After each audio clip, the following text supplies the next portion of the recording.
বিসমিল্লাহির রহমানির রহিম। আসসালামু আলাইকুম। আমি রিজওয়ানা ইউসুফ, একজন মা। আজকে আপনাদের সামনে আমি একজন মা হিসেবে প্রথমবারের মতো আসলাম। আজকে জাতির এই সংকটজনক মুহূর্তে আমার ছেলে চুপ,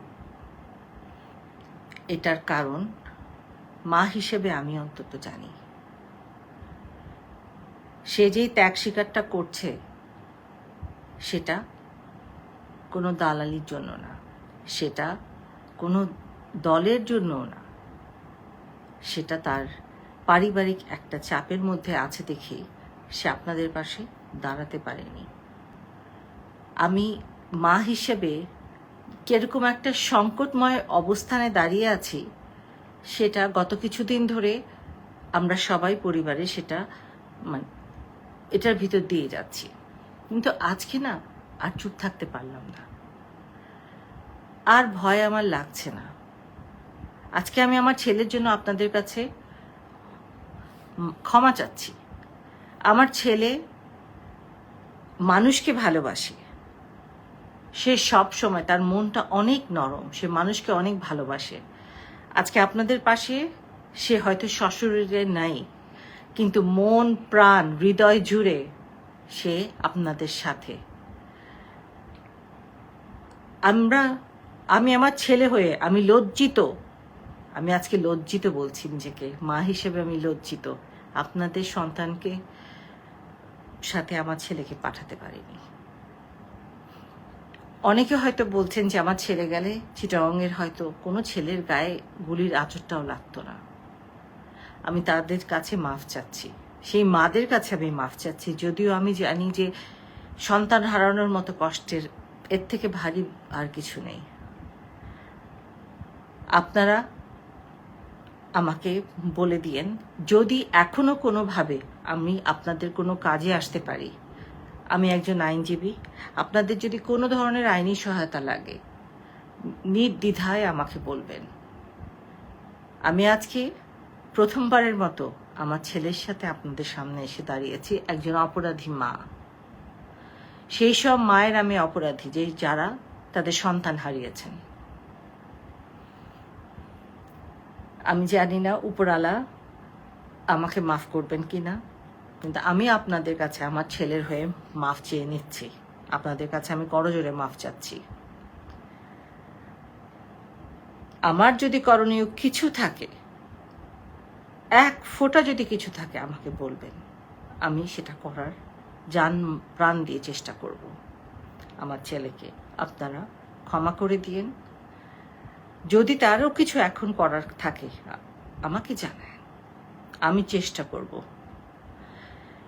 এই দেশ আমাদের সবার।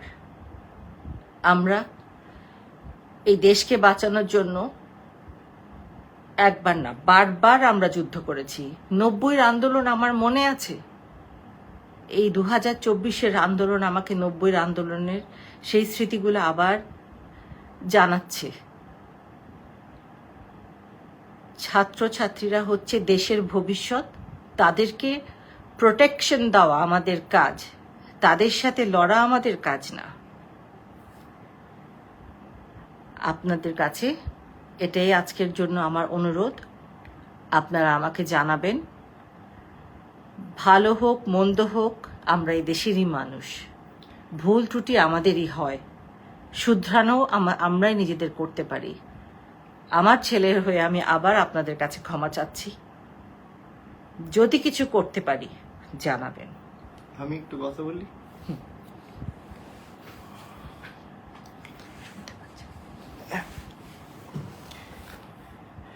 বিসমিল্লাহির রহমানির রহিম। আসসালামু আলাইকুম।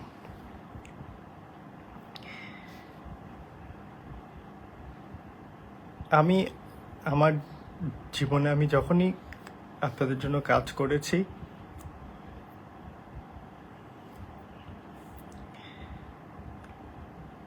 আমি সৎ নিয়তে কাজ করার চেষ্টা করেছি। আমি যেই কথাগুলো আজকে বলবো হয়তো আমি এগুলো কখনো বলিনি, কিন্তু আজকে বলি।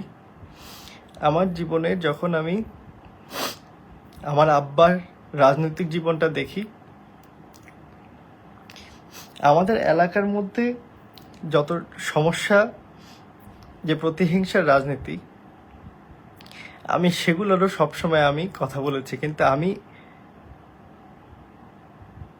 এতটা কম ক্ষমতা ছিল আমার যে আমি আমার আশেপাশের অনেকের সাথে আমি পেরে উঠিনি।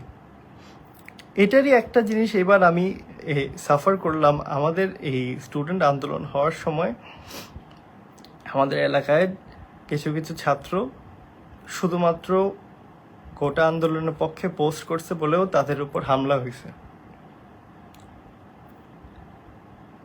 আমি জানি না কেউ সাক্ষী দিবে কিনা, কিন্তু আমি কয়েকজন ছাত্রের জন্য আমি পরবর্তীতে সবার সাথে আমি যুদ্ধ করে আমি তাদের জন্য কাজ করেছি। আমার অনেক বড় ব্যর্থতা সব সময় ছিল, আমি জীবনে বেশিরভাগ সময় আমি আপনাদের জন্য কাজ করতে গিয়ে ব্যর্থ হয়েছি। তবে এই আন্দোলনে আপনাদের পাশে না থাকতে পারা আমার জীবনের সবচেয়ে বড় ব্যর্থতা। আজকে বাংলাদেশের অনেক মানুষ আমাকে অন্যভাবে দেখে। আমি আমার পজিশনটা বলি, আমার পজিশন একটা একদম ক্লিয়ার, যে ছাত্রদের উপর যেই প্রথম কথা হচ্ছে ছাত্রদেরকে যেভাবে গুলি করা হচ্ছে, হত্যা করা হচ্ছে, এটা কোনোভাবে আমি মেনে নিতে পারি না। 1, 2 নাম্বার, ছাত্রদেরকে বলছে হয়রানি বন্ধ করেছে, কিন্তু হয়রানি বন্ধ করেনি। ছাত্রদেরকে প্রতিদিন সন্ধ্যা হলে ধরে নিয়ে যায়। আমি বলে দিচ্ছি আপনাদেরকে, কোতোয়ালি থানা, চট্টগ্রাম, এমনকি চাঁদগাঁ থানাতেও একজনকে আমি অনুরোধ করে, আমার তার কোনো উপায় নেই, আমি বোঝাই যে উনি কিছু করে নেই। সকলেরই একটা, আমার যদি কোনো ভালো কাজ আপনাদের কখনো যদি মনে হয় আমার ছোটোখাটো কোনো কাজ, আমার কোনো ভালো কাজ আপনাদের কোনো সময় ভালো লাগছে, যে না একটা ভালো কাজের দিকে তাকিয়ে হলো আমার হাজারো খারাপ কাজের মধ্যে, যদি আপনাদের কোনো কিছু আমার ভালো লেগে থাকে, আমাকে একটা সুযোগ দেবেন।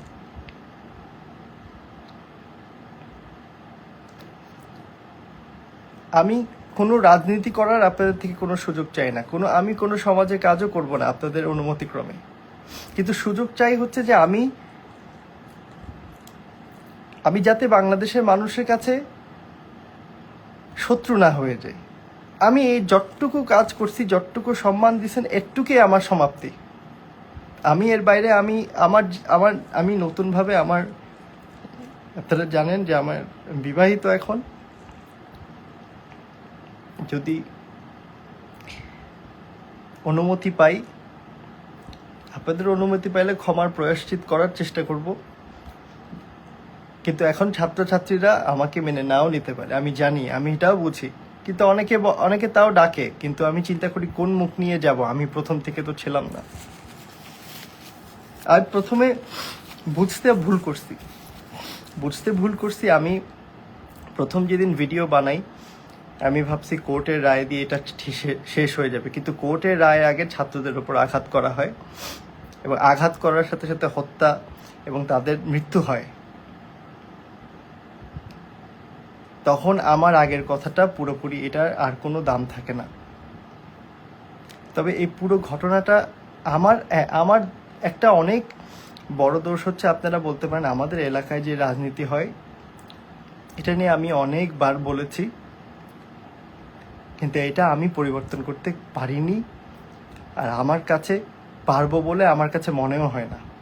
যদি আমি কোথাও একটা থাকতাম হয়তো কিন্তু শুধুমাত্র আমার সমাজের কাজ দিয়ে আমি সেটা পরিবর্তন করতে পারবো না, আমি এটা পারিনি। আমি কিন্তু প্রতিটা ভুল ত্রুটি আমি যখনই আমার জীবনে করেছি, আপনাদের থেকে আমি শিখেছি, আপনারা আমাকে বলেছেন। আমার জীবনে অনেক অনেক অনেক অনেক ভুলের মাঝে আপনারা আমাকে ধরিয়ে দিয়েছেন। আমি সত্যিকার অর্থে বলতে, আমি বাংলাদেশের মানুষের, আমি আপনাদের শত্রু হতে চাই না। আমাকে ভালোভাবে এখন দেখছেন না বা দেখেন না, কিন্তু আমি আপনাদেরকে একটা কথা মন থেকে বলি, আমি অনেক কথা এখন হয়তো শেষ হয়ে যাবে, আমার অনেক কথা ভিতরে রয়ে যাবে, কোনটা রেখে কোনটা বলবো আপনাদেরকে। আমার মা আমার পাশে, আমি ভুল করেছি বলে আমার আম্মাকেও অনেক কিছু শুনতে হয়েছে। আমার এই জায়গাগুলো দেখেন, আজকে আপনাদের সামনে কষ্টে কথা বলছি, কিন্তু কষ্ট আজকে আমার না, কষ্ট তো যে ছাত্রছাত্রীরা আজকে মারা গিয়েছে, হত্যা করা হয়েছে তাদের, আমি জানি। তবে আমার একটা বড় কষ্ট হচ্ছে যে আমি আসলেই পারিনি, এই পুরো জায়গাটা আমি পাশে থাকতে পারিনি।